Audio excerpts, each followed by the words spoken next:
जय श्री कृष्णा दोस्तों, स्वागत है आपका मेरे चैनल पर। आज मैं आपको पुरुषोत्तम मास महात्म्य का 24वां अध्याय पढ़कर सुनाऊंगी। लेकिन वीडियो शुरू करने से पहले अगर आपने अभी तक मेरे चैनल को सब्सक्राइब नहीं किया है तो कर लें और पास में लगे बेल आइकन को भी दबा दें ताकि मेरे आने वाली सभी वीडियोस की नोटिफिकेशन आपको मिल जाए।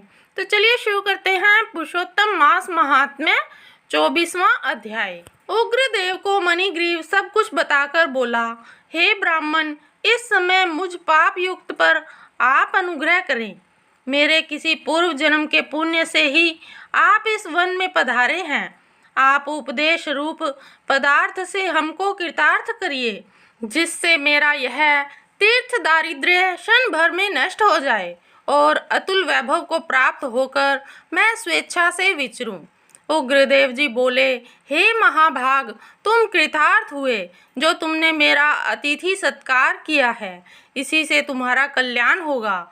बिना व्रत, बिना तीर्थ, बिना दान, बिना परिश्रम तेरा दारिद्र्य नष्ट हो जाएगा।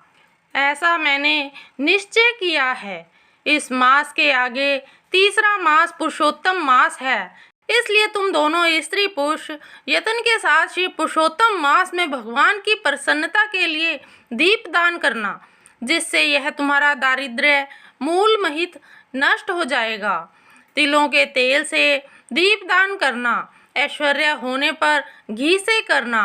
इस समय इस वन में बसते हुए तेरे लिए दूसरा कोई उपाय नहीं है। अगस्त्य जी बोले। इस प्रकार कहकर श्रेष्ठ ब्राह्मण दोनों हाथों में मुरली लिए हुए श्री कृष्ण भगवान को स्मरण करता हुआ प्रयाग की तरफ चल दिया। 2 महीने व्यतीत होने पर जब श्री पुरुषोत्तम मास आया, तब गुरु भक्ति में तत्पर दोनों स्त्री पुरुष उस मार्ग में दीप दान करने लगे। आलस्य रहित वे दोनों ऐश्वर्य के लिए इंगुदी के तेल से दीपक जलाने लगे और इसी प्रकार सारा पुरुषोत्तम मास बिताया। उग्रदेव की कृपा से अंतःकरण को शुद्ध करके अंत में मरण को प्राप्त हो स्वर्ग को गए और वहां के सब भोगों को भोग कर उग्रदेव की कृपा से वे दोनों श्रेष्ठ जन्म को प्राप्त हुए। पूर्व जन्म में जो मृगसिंहा में तुम तत्पर थे, उस जन्म में वीर बाहु के पुत्र चित्रबाहु के नाम से विख्यात हुए। इस समय तेरे आधे अंग को हरने वाली जो तेरी स्त्री है, वह पति के पुण्य का आधा भाग लेती है। इंगुदी के तेल से भी श्री पुरुषोत्तम मास में दीप दान करने से तेरा अकंटक राज्य है। जो मनुष्य घी से अथवा तिलों के तेल से अखंड दीपक करे तो फिर कहना ही क्या है।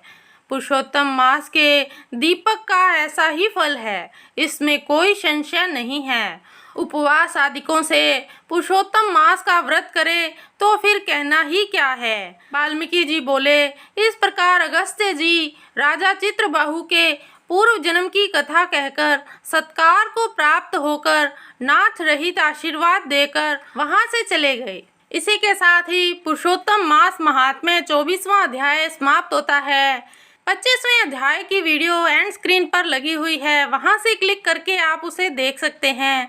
तो दोस्तों, ये वीडियो आपको कैसी लगी कमेंट करके अवश्य बताइएगा। अगर आपको ये वीडियो अच्छी लगी तो इसे लाइक कीजिएगा, शेयर कीजिएगा और मेरे चैनल को सब्सक्राइब करना ना भूलिएगा और पास में लगे बेल आइकन को भी दबा दें ताकि मेरे आने वाली सभी वीडियोस की नोटिफिकेशन आपको मिल जाए। धन्यवाद दोस्तों, मिलते हैं अगली वीडियो में। जय श्री कृष्णा।